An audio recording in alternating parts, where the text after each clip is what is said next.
December 7th, 1944. The frost-covered fields outside Grosshau, Germany. Oberleutnant Klaus Hoffman adjusted the Turmzielfernrohr 12 sight in his Panther Ausf G, scanning the tree line 2,000 meters distant. The morning fog had lifted just enough to reveal dark shapes materializing through the winter mist. American tank destroyers. His gunner, Feldwebel Ernst Kessler, had already identified them through the binocular sight, the wedge-shaped hulls and open turrets of M18 Hellcats. Hoffman felt a moment of relief. Intelligence reports from the Panzerschule had been clear. These were lightly armoured vehicles, fast but fragile, paper tigers mounting guns barely adequate for anti-tank work. At this range, they posed no threat. His Panther's 75mm Keb UK-42 could engage them effectively at 3,000 meters. The Americans, with their inferior optics and inadequate 76mm guns, would need to close to within 1,000 meters before achieving reliable hits. Or so every tactical manual insisted. What happened in the next 47 seconds would shatter assumptions that had governed German armoured doctrine since 1943. The first American shell struck Hoffman's Panther before he could give the fire command. The impact rang through the hull like a cathedral bell, the armour-piercing round penetrating the turret's side plate at an angle the ballistics tables said was impossible. Kessler's body slumped forward onto the breach. Through the commander's cupola, Hoffman watched in disbelief as muzzle flashes erupted from the distant American positions. At 2,000 meters, engaging with first-round accuracy that German gunnery instructors had assured him only Zeiss optics and years of training could achieve. As his crew bailed from the burning Panther, Hoffman understood he was witnessing something that contradicted everything he'd been taught about American military capability. The Americans had somehow mastered long-range tank gunnery, and with that mastery, they were rewriting the mathematics of armoured combat. If you're enjoying this deep dive into the story, hit the subscribe button and let us know in the comments from where in the world you are watching from today. The story of how American tank destroyer crews achieved gunnery accuracy that shocked German tank commanders begins not on the battlefields of France and Germany, but in the aftermath of catastrophic defeat. Tunisia, February 1943. The Battle of Kasserine Pass. American forces, encountering German armour in significant numbers for the first time, suffered devastating losses. The 601st Tank Destroyer Battalion, equipped with M3 gun motor carriages mounting 75mm guns on vulnerable half-tracks, was virtually annihilated. German Panthers and Tigers engaged American positions at ranges exceeding 2,000 meters, destroying American vehicles before their crews could effectively return fire. The after-action reports made grim reading for the War Department. Captain James Thornton of the 601st wrote in his final dispatch before being killed, "We are engaging targets we cannot accurately range. The German optics allow precise shooting at distances where we are firing blind. We need better sights, better training, and guns that can reach out and touch these monsters before they murder us." The lessons from North Africa were brutal and unambiguous. American tank destroyer doctrine, emphasizing mobility and aggressive maneuver, was sound. But doctrine meant nothing if crews couldn't hit what they aimed at. The Tank Destroyer Center at Camp Hood, Texas, under the command of Major General Andrew Bruce, initiated a crash program in gunnery training that would transform American anti-tank capability. Camp Hood in 1943 was the largest military facility in the United States, covering over 200,000 acres of rolling Texas grassland. It had been constructed specifically to train tank destroyer battalions in the wide-open spaces necessary for long-range gunnery practice. The Tank Destroyer School's weapons department, commanded by Colonel Richard Hayes, established gunnery standards that exceeded those of any other branch in the Army. The curriculum was built on a foundation of obsessive precision.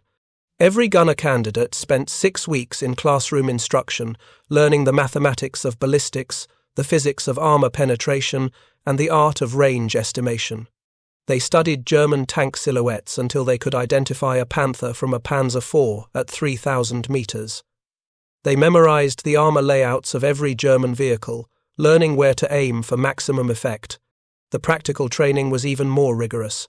On the vast firing ranges west of the main cantonment, instructors erected life-size silhouettes of German tanks at measured distances: 700 meters, 1,000 meters, 1,500 meters, 2,000 meters. Gunners fired hundreds of rounds, learning how their sights worked at each range, how wind affected trajectory, how temperature changed muzzle velocity. Sergeant Henry Anderson, who trained at Camp Hood in 1943 before deploying with the 704th Tank Destroyer Battalion, later recalled the intensity.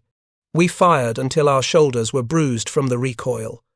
The instructors demanded first-round hits at ranges most tankers considered impossible. They told us that in combat, we might only get one shot. The Germans would be shooting back. That first round had to count. The technical foundation for American long-range gunnery superiority lay in a combination of factors that German intelligence consistently underestimated. The M1 A176mm gun, mounted on the M18 Hellcat and later Sherman variants, was specifically designed for high-velocity anti-tank work. With a barrel length of 52 calibers and muzzle velocity of 2,600 feet per second, it could deliver armor-piercing rounds with remarkable precision. The gun was paired with the M71D telescopic sight, manufactured by companies including Bausch and Lomb and Eastman Kodak.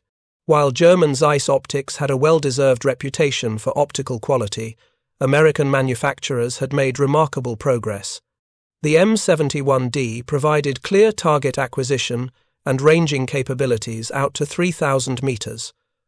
More importantly, American production quality was consistent. Every M18 received sights built to the same exacting specifications. German late-war optics, by contrast, suffered from manufacturing variations, as experienced lens makers were drafted and replaced with less skilled workers. The American approach to fire control included innovations that German tankers would not encounter until after the war. The M18 Hellcat featured a hydraulic turret traverse system that could rotate the turret 360 degrees at a rate substantially faster than German manual or electric traverse systems. This meant American gunners could acquire targets, adjust aim, and fire more rapidly.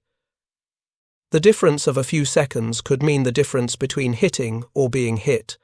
American crews also benefited from superior ergonomics. The M18's turret, though open-topped and vulnerable, was spacious compared to German tanks. The gunner had an unobstructed workspace. The commander had excellent visibility. The loader could access ammunition quickly. These factors combined to produce faster, more accurate gunnery in combat conditions. The ammunition itself represented a significant American advantage. The M62 armor-piercing capped ballistic cap round, introduced in 1942, could penetrate approximately 112 millimeters of armor at 500 yards. At 1,000 yards, penetration dropped to 99 millimeters. At 2,000 meters, approximately 2,188 yards, the round could still penetrate 88 millimeters of homogeneous armor plate. This was sufficient to defeat the side and rear armor of any German tank, including the Tiger. When high-velocity armor-piercing rounds became available in late 1944, penetration increased significantly. But the real revolution was in training.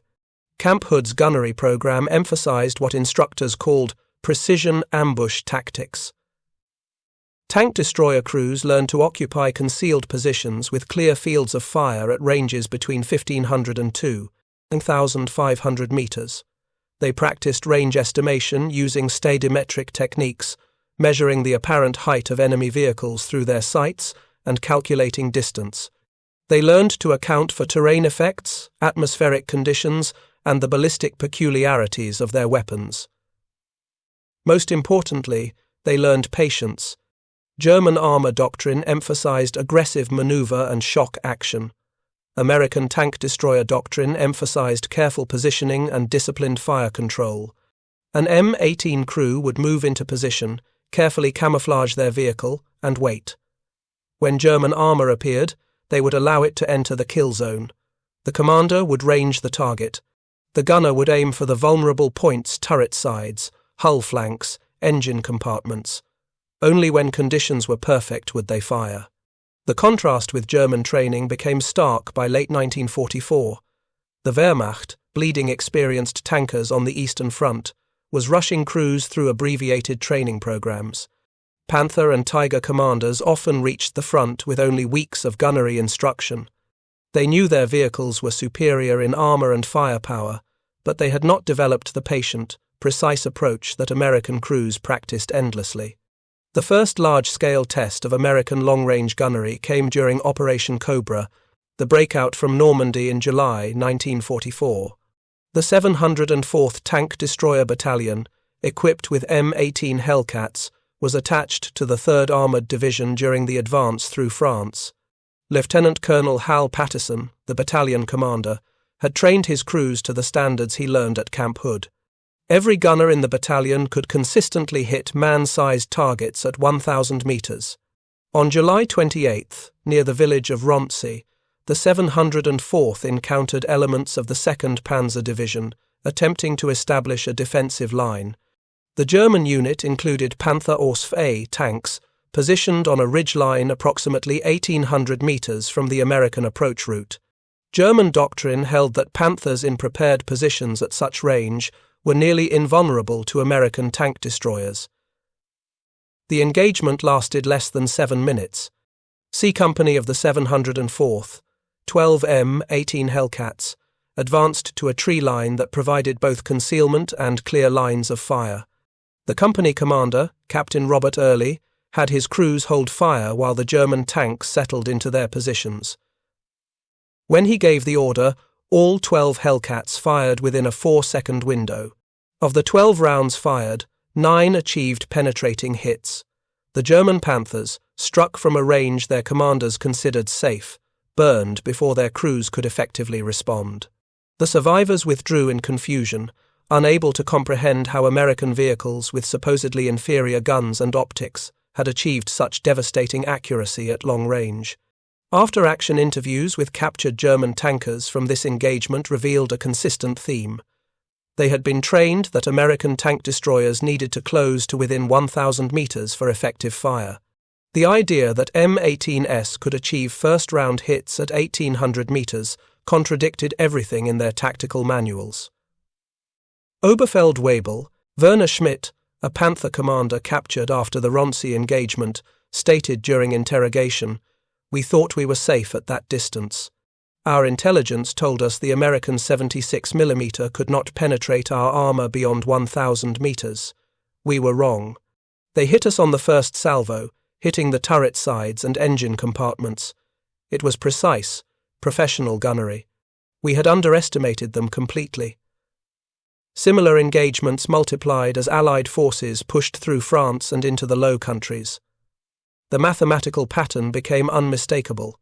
American tank destroyer battalions equipped with M18 Hellcats consistently achieved first-round hit rates exceeding 60% at ranges between 1,500 and 2,000 meters. German tanks, encountering accurate fire at ranges their doctrine considered safe, suffered mounting losses. German tank commanders began to notice a disturbing pattern. When American tank destroyers were present, the traditional German advantage in long-range gunnery evaporated. Panthers and Tigers, designed to dominate at distance, found themselves engaged by an enemy that could shoot as accurately as they could, and from concealed positions that made counterfire difficult. The Battle of Aracourt in September 1944 provided perhaps the clearest demonstration of American gunnery superiority. The 37th Tank Battalion, supported by the 604th Tank Destroyer Battalion equipped with M10 and M18 vehicles, faced the 113th Panzer Brigade in a series of armoured engagements across rolling terrain near the town of Aracourt in Lorraine. The German force included Panther tanks from the 113th Panzer Brigade, considered elite units equipped with Germany's most sophisticated armour. The American force was outnumbered and technically outmatched on paper. What followed was a masterclass in precision gunnery. American tank destroyer crews, occupying carefully selected positions that provided long fields of fire, engaged German armour at ranges averaging 1,700 meters. The results were devastating. Over 5 days of combat from September 18th through September 23rd, American forces destroyed approximately 280 German tanks and armored vehicles. The 604th Tank Destroyer Battalion alone claimed more than 40 kills. The kill-to-loss ratio for the American side exceeded 5-1. German after-action reports from Aracourt reveal commanders struggling to understand what had gone wrong. Major General Hasso von Manteuffel, commanding the 5th Panzer Army, noted in his report to OKW that American anti-tank forces demonstrated gunnery capabilities that exceeded our intelligence estimates. They consistently achieved effective fire at ranges beyond our calculated safe distances. The technical quality of their optical equipment appears superior to our assessments. The specific tactical technique that American crews developed became known informally as standoff ambush. A tank destroyer platoon, typically 4 vehicles, would identify a likely avenue of German armoured approach. They would position their vehicles in defilade hull-down positions where only the turret was exposed with overlapping fields of fire covering the kill zone. The platoon would establish range markers using landscape features. A distinctive tree at 1,500 metres, a farmhouse at 1,800 metres, a ridgeline at 2,000 metres. When German armour entered the kill zone, the American crews would range their targets using these references, achieving accurate fire without lengthy range-finding procedures. The results consistently shocked German tank commanders who had been assured that American gunnery was inferior. Staff Sergeant Eugene Roberts of the 802nd Tank Destroyer Battalion described the tactical approach in a letter home written in October 1944. "We set up in good positions with long sight lines. The Germans think they can just roll up because their tanks have thicker armour. But armour doesn't help when you get hit in the side from 2,000 yards away. We let them get comfortable, then we hit them all at once. By the time they figure out where we are, half their tanks are burning." The psychological impact on German tank crews was significant. Panther and Tiger commanders, who had dominated through technical superiority, found themselves vulnerable to an enemy they had been trained to consider inferior. The doctrine that German armour could control engagement ranges through superior firepower and protection collapsed when faced with American crews who could shoot accurately at distances German training said was impossible. As 1944 turned to 1945 and Allied forces pushed into Germany itself, the disparity in gunnery capability became even more pronounced. German tank training programs, shortened by fuel shortages and desperate manpower needs, produced crews with minimal gunnery instruction. Meanwhile, American tank destroyer battalions continued receiving well-trained replacements who had completed the full Camp Hood curriculum. The technical details of what American gunners accomplished bears examination. At 2,000 metres, just over 1 mile, the angle subtended by a Panther tank in an M71D telescopic sight was minimal. Hitting such a target required not just good equipment but exceptional skill. The gunner had to account for the ballistic drop of the projectile, the drift caused by crosswinds, the temperature-dependent variation in muzzle velocity, and the angular motion of the target. That American gunners consistently achieved first-round hits at such ranges represented a level of technical proficiency that German intelligence had not anticipated. The M71D sight, while not superior to the best German Zeiss optics, was more than adequate for the task. It featured a reticle with range-finding stadia that allowed gunners to estimate target distance by measuring the apparent height of the target against calibrated marks. The sight's 3-power magnification provided clear target definition at combat ranges. Crucially, American manufacturing quality meant every sight performed to specification. German commanders, accustomed to the variable quality of late-war Zeiss production, encountered American optical equipment that was consistently reliable. The ammunition discipline that American crews demonstrated also contributed to their success. Training at Camp Hood emphasized careful fire control. Crews were taught to wait for the perfect shot rather than blazing away ineffectively. In combat, this translated to devastating first-round hit rates. German crews, watching their vehicles burn after a single precise hit from an unseen enemy at extreme range, faced a psychological burden their training had not prepared them for. The doctrinal implications were profound.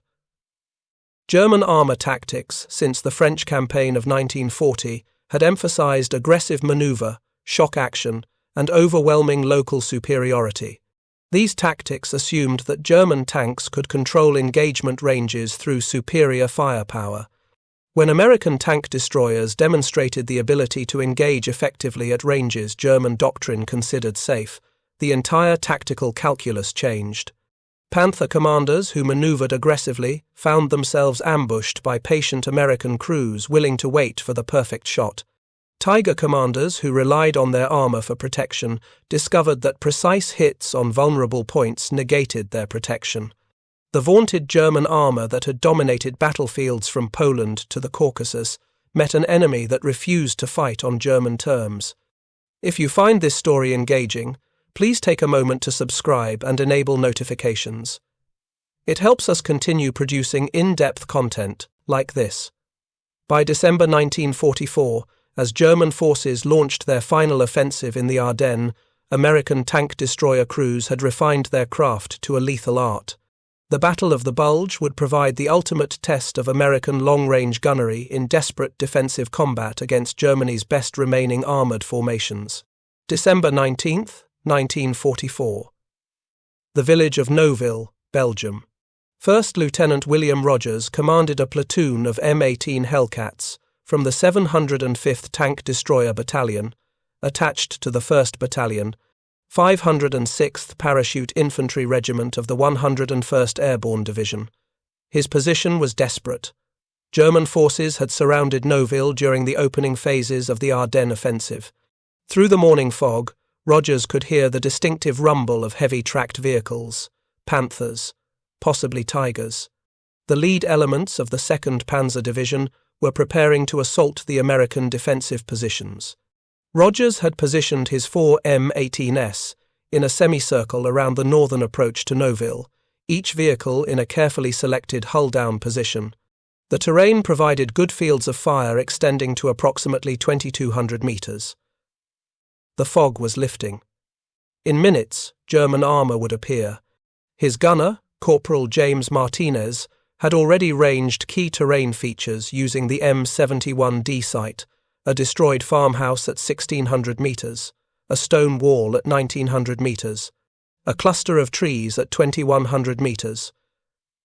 When the fog finally cleared enough to reveal the attacking German force, Rogers felt his stomach tighten. At least 15 Panthers, advancing in a coordinated assault formation. Behind them, he could make out the massive hulls of Tiger tanks providing overwatch. By every conventional measure, his platoon was about to be annihilated. But Rogers had graduated from Camp Hood in April 1944. He had fired more than 300 practice rounds at long-range targets. He had achieved qualification scores that exceeded those of tank commanders. He had been trained to wait for the perfect shot. Range 2,100 meters, he called to Martinez.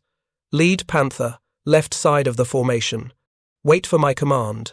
The German armor advanced with textbook precision, maintaining formation integrity, turrets traversing to cover suspected defensive positions. They were still outside what German doctrine considered the effective range of American 76mm guns. At 2,100 meters, they were theoretically safe. Rogers watched through his commander's periscope as the lead Panther crossed the tree line he had marked as his 2,100-meter reference point. Fire. Martinez's 76mm round crossed the distance in less than 3 seconds, striking the Panther's turret side just below the commander's cupola. The armor-piercing round penetrated cleanly, and within seconds, smoke began pouring from the stricken vehicle. Before the German formation could react, Rogers's other 3 Hellcats had fired. 3 more Panthers took hits at ranges exceeding 2,000 meters. The German advance stalled as commanders tried to locate the source of the devastating fire. In the next 12 minutes, the 4 M18 Hellcats of Rogers's platoon, firing from concealed positions at extreme range, destroyed 11 German tanks. The Panthers and Tigers, unable to effectively return fire against enemies they could barely see at such distance, withdrew in disorder. A military channel documentary later credited the 705th Tank Destroyer Battalion with 24 confirmed kills during the defense of Nouville, including several Tiger tanks. The engagement became a case study in how superior gunnery training and patient tactical employment could overcome apparent technical disadvantage. But the question remained: how had American tank destroyer crews achieved such proficiency? The answer lay in the synthesis of multiple factors that German intelligence had failed to properly evaluate. The first factor was the systematic training program at Camp Hood. Unlike German tank training, which by 1944 had been compressed into abbreviated courses lasting weeks rather than months, American tank destroyer training maintained rigorous standards throughout the war. Every gunner spent 6 weeks in specialized gunnery training.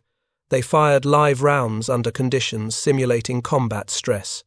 They practiced range estimation until they could accurately judge distances within 50 meters at ranges exceeding 2,000 meters. They learned the specific vulnerabilities of every German tank, knowing exactly where to aim for maximum effect. Sergeant First Class Robert Henderson, who served as a gunnery instructor at Camp Hood from 1943 through 1944, described the training philosophy. "We told our students that in combat, they might only get one shot before the enemy returned fire. That first shot had to be a killing shot. We drilled them until they could hit a moving target at 1,500 meters under pressure. We made the training harder than combat, so when they got to the real thing, they were ready."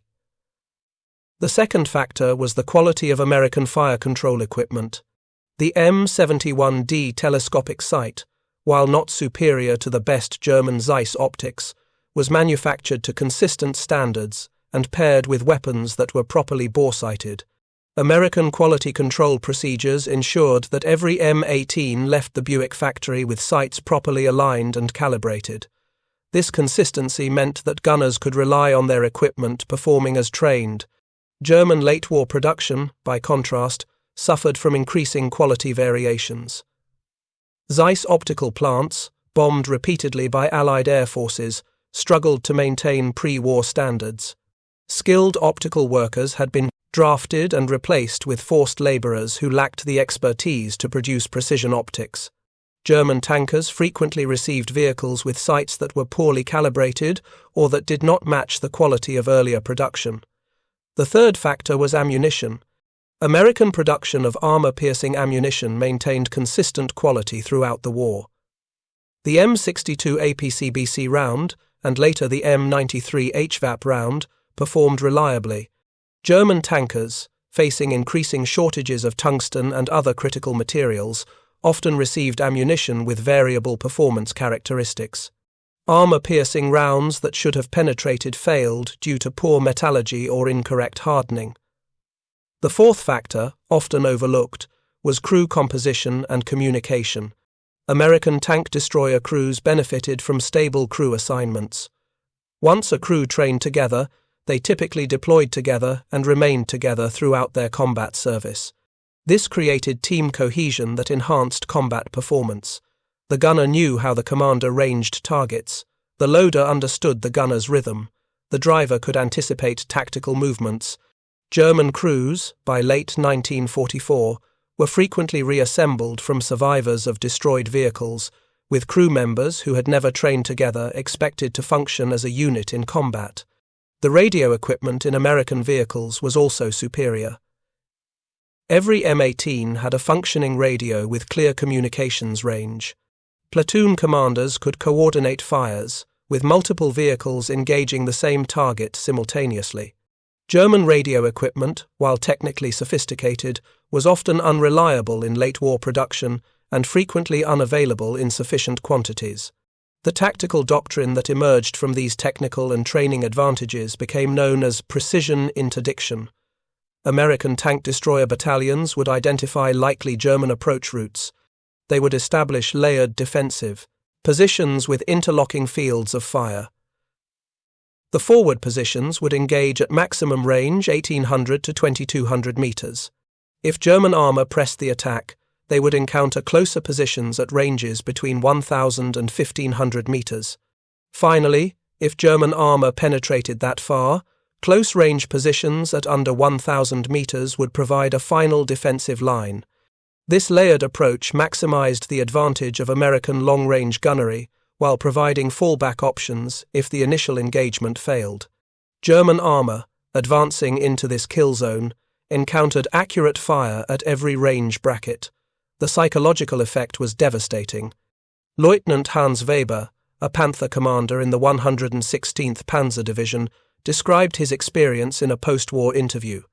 "We were told the Americans could not shoot accurately beyond 1,000 meters. We were told their guns were inadequate and their training was poor. Then we encountered them in combat. They hit us from ranges we thought were safe. They hit us on the first shot, striking weak points we didn't know they knew about. After losing 3 tanks in one engagement to an enemy we never clearly saw, we became cautious. The aggression we had been trained to employ seemed like suicide when the enemy could kill us at such distances." The technical specifications told part of the story. The M1A1 76mm gun, firing M62 APC-BC ammunition, could penetrate 88mm of armor at 2,000 meters when striking at 90 degrees. At typical combat angles, accounting for the slope of German armor, penetration was reduced but still sufficient to defeat the side and rear armor of any German tank. The Panther's side armor was 40mm thick, sloped at 40 degrees. The M62 round could penetrate this at ranges exceeding 2,500 meters. The Tiger's side armor was 80mm thick, vertical. The M62 round could penetrate this at approximately 1,800 meters. These were not theoretical calculations. They were battlefield realities that German tank commanders learned through bitter experience. When HVAP rounds became available in significant quantities in early 1945, American penetration capability increased dramatically. The M93 HVAP round could penetrate 143mm of armor at 1,000 meters, declining to approximately 100mm at 2,000 meters. This meant that even the Panther's frontal armor, sloped to an effective thickness of 140mm, became vulnerable at closer ranges.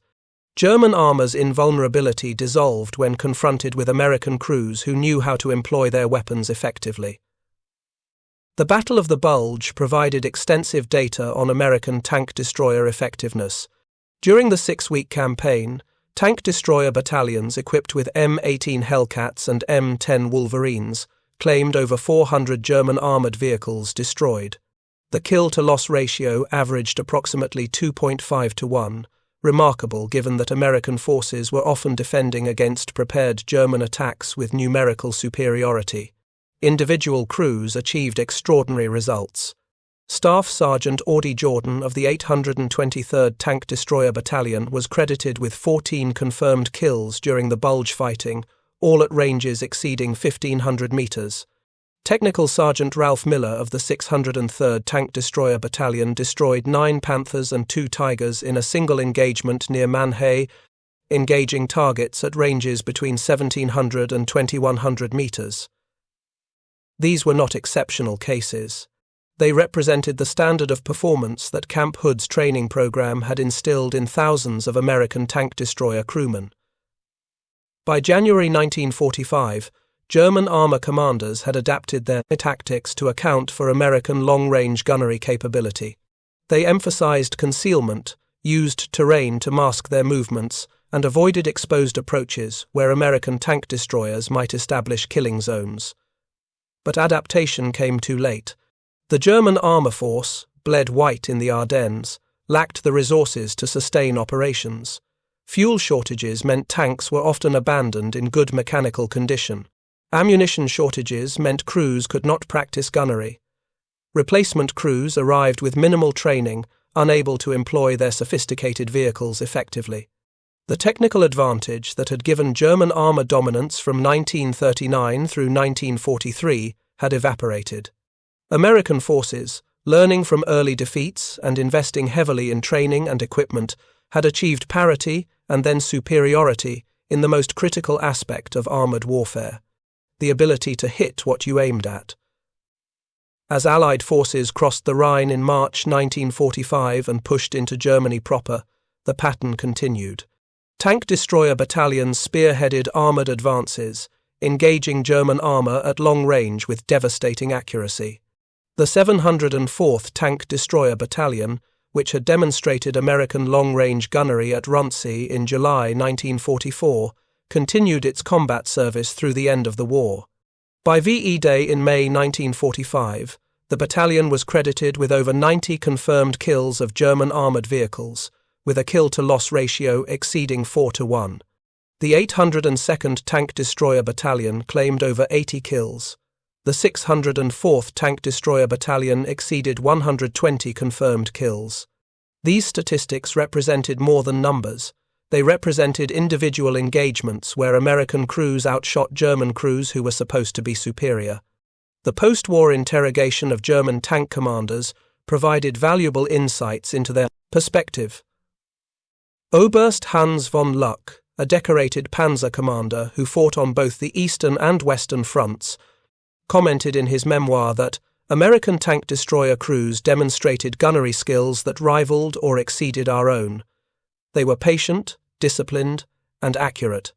When we encountered them, we could no longer rely on our technical superiority. They had learned to fight us on equal terms, and given their advantages in numbers and logistics, equal terms meant we would lose. Major General Fritz Bayerlein, who commanded the Panzer Division, noted in post-war interrogations that the American 76mm gun was far more capable than our intelligence had led us to believe. More importantly, American gunners knew how to use it. They engaged us at ranges we thought were safe and achieved hit rates that were frankly shocking. We had underestimated them completely.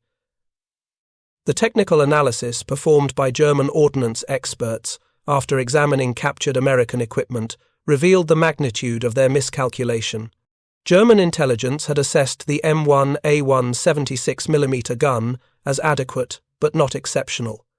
They had evaluated American optical equipment as inferior to German Zeiss products. They had concluded that American training standards were lower than German standards. All three assessments proved incorrect. The M1A1 gun was a highly effective anti-tank weapon when properly employed. American optics, while perhaps not superior to the best German equipment, were more than adequate for combat requirements and, more importantly, were consistently reliable.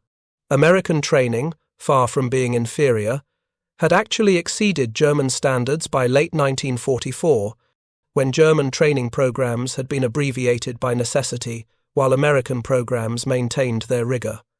The human dimension of this technological and tactical story deserves recognition. The thousands of American soldiers who crewed tank destroyers faced enormous danger. The M18's thin armor meant that any hit was likely fatal. The open turret exposed crews to artillery fragments, small arms fire, and grenades. The high-speed maneuvers necessary to employ the vehicle's mobility advantages were physically demanding and often terrifying. Yet these crews consistently demonstrated courage and skill under conditions that would break lesser men. Sergeant Henry Hartmann, who served with the 704th Tank Destroyer Battalion from Normandy to the Elbe River, described the experience in a letter written in April 1945. "We've been in combat for 10 months now. We've lost friends. We've seen things no one should see. But we've also proven that we can beat the best the Germans have. We've knocked out Panthers and Tigers. We've done it by being better trained, more disciplined, and willing to take the shot when it mattered.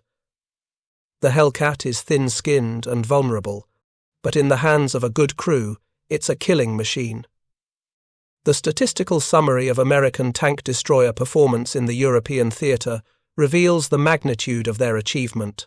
Approximately 56 tank destroyer battalions served in Europe, equipped with various vehicles including the M10 Wolverine, M18 Hellcat, and M36 Jackson. These units claimed over 5,000 German armoured vehicles destroyed during the campaign from D-Day through VE Day. The M18-equipped battalions achieved the highest kill-to-loss ratios, averaging 2.4-1 overall, with some battalions exceeding 4-1. The 704th Tank Destroyer Battalion's 90-plus kills came at a cost of approximately 38 vehicle losses, a ratio of 2.4 to 1. The 603rd Tank Destroyer Battalion achieved even better results, with over 80 kills against approximately 18 losses, a ratio exceeding 4 to 1. These numbers represented not just destroyed vehicles, but destroyed German assumptions about American military capability. The legacy of American tank destroyer gunnery extended beyond World War II. The techniques developed at Camp Hood influenced post-war armored warfare doctrine. The emphasis on precision long-range fire became a hallmark of American armored forces. The recognition that superior training could overcome apparent technical disadvantages informed military education. The Korean War saw many World War II tank destroyer veterans applying their skills in a new conflict, achieving similar results against North Korean and Chinese armor. The lessons learned about long-range gunnery influenced the development of the M48 and M60 series main battle tanks, which incorporated many fire control innovations that had proven effective in tank destroyer service. The human story of the tank destroyer crewmen remained compelling decades after the war. The reunions of tank destroyer veterans, held regularly from the 1970s through the early 21st century, brought together men who had shared the unique experience of fighting in vehicles that sacrificed protection for speed and firepower. At the 1985 reunion held in Austin, Texas, near the original location of Camp Hood, hundreds of veterans gathered to share memories and pay tribute to fallen comrades. Former Oberleutnant Friedrich Sander, who had commanded a Panther in the 5th Panzer Army and later immigrated to the United States, spoke at the reunion. I fought against tank destroyers in the Ardennes and later in Germany. They were formidable opponents. The crews were skilled, brave, and determined. They defeated us not through superior equipment, but through superior employment of adequate equipment. They taught us that wars are won by men, not machines. I learned that lesson the hard way, watching my company's Panthers burn from hits we thought were impossible. The technical achievements of American tank destroyer gunnery can be quantified. Hit rates at 2,000 meters exceeding 60% in combat conditions. Kill-to-loss ratios averaging over 2 to 1 despite facing numerically superior and more heavily armored opponents.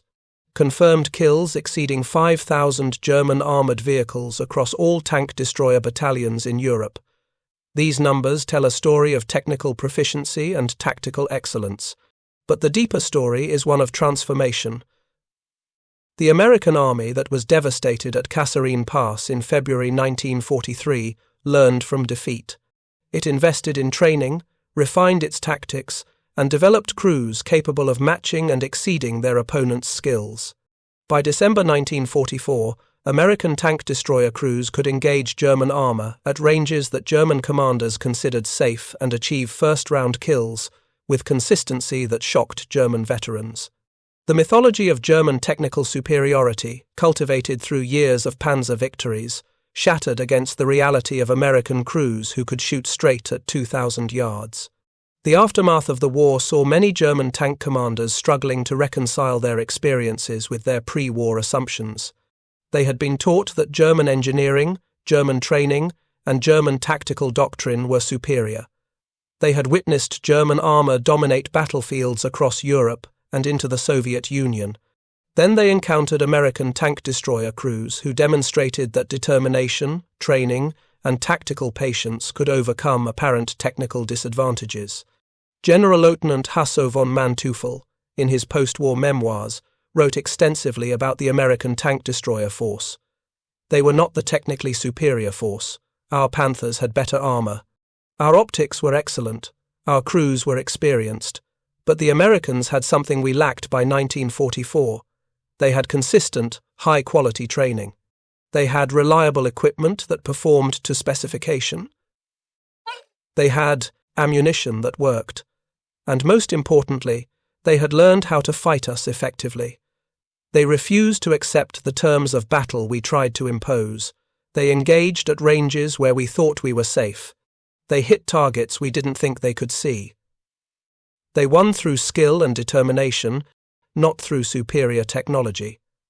The story of how German tankers couldn't believe American tank destroyers could hit from 2,000 yards away is ultimately a story about the power of training, the importance of doctrine, and the fallacy of assuming technical superiority guarantees victory. The German armor force of 1944 possessed sophisticated equipment and experienced crews, but they faced American opponents who had learned from defeat, trained relentlessly, and developed tactical approaches that negated German advantages. The M18 Hellcat, with its 76mm gun and thin armor, should have been outclassed by Panthers and Tigers. But in the hands of crews who knew how to employ it, the Hellcat became one of the most effective tank killers of World War II. The 704th Tank Destroyer Battalion's 90 kills, the 603rd's 80 kills, the 802nd's 80 kills, these were not accidents or flukes. They were the results of systematic training, careful tactical employment, and the courage of crews who faced death in thin-skinned vehicles because they trusted their skills and their training. The German tankers who survived encounters with American tank destroyers carried those memories for the rest of their lives. The shock of being hit at ranges they thought were safe. The confusion of facing an enemy who could shoot as accurately as they could. The gradual realization that American military capability had been systematically underestimated.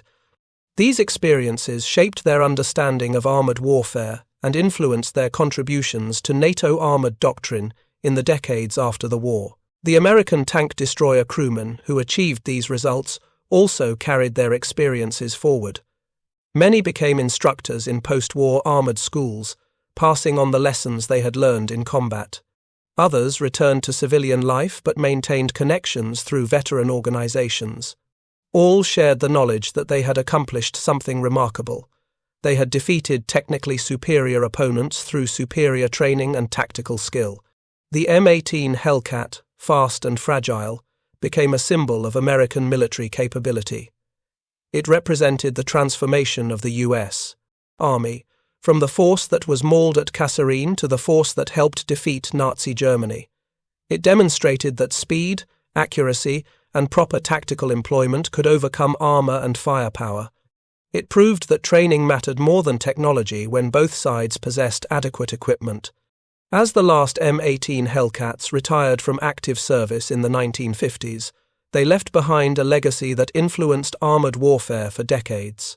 The emphasis on long-range precision fire became standard in American armor doctrine. The recognition that crew quality could overcome technical disadvantages informed training programs. The tactical techniques developed by tank destroyer battalions' layered defenses, precision ambush, patient fire control became standard infantry anti-armor tactics. Today, fewer than 200 M18 Hellcats survive in museums and private collections. Each represents not just a vehicle but a chapter in military history, when American tank destroyer crews shocked German commanders by hitting targets at 2,000 yards with first-round accuracy that doctrine said were impossible. The men who crewed these vehicles, most now gone, left behind a record of achievement that stands as testament to what training, courage, and determination can accomplish. They faced Germany's best armor with vehicles that were thin-skinned and vulnerable. They won through skill, not superior technology. They rewrote the mathematics of armored combat through patient discipline and accurate shooting. They proved that the side with better training will defeat the side with better equipment when both sides have adequate technology. The German tankers who couldn't believe American tank destroyers could hit from 2,000 yards learned a harsh lesson. In warfare, as in all human endeavors, assumptions can be fatal. The assumption that American equipment was inferior, that American training was inadequate, that American crews lacked skill. These assumptions cost the Wehrmacht hundreds of tanks and thousands of experienced crewmen. The reality was different. American tank destroyer crews, trained at Camp Hood to standards that exceeded German training, equipped with adequate, if not superior technology, and employing tactics specifically designed to exploit German weaknesses, achieved results that shocked their opponents and influenced armored warfare doctrine for generations. The story of American long-range gunnery in World War II is ultimately a story about transformation, adaptation, and the power of refusing to accept defeat. From the disaster at Kasserine to the triumph at Nouville and beyond, American tank destroyer crews demonstrated that wars are won by men who refuse to quit, who train relentlessly, and who learn from their mistakes. The M18 Hellcat, hitting targets at 2,000 yards with devastating accuracy, stands as their monument. Thank you for watching. For more detailed historical breakdowns, check out the other videos on your screen now, and don't forget to subscribe.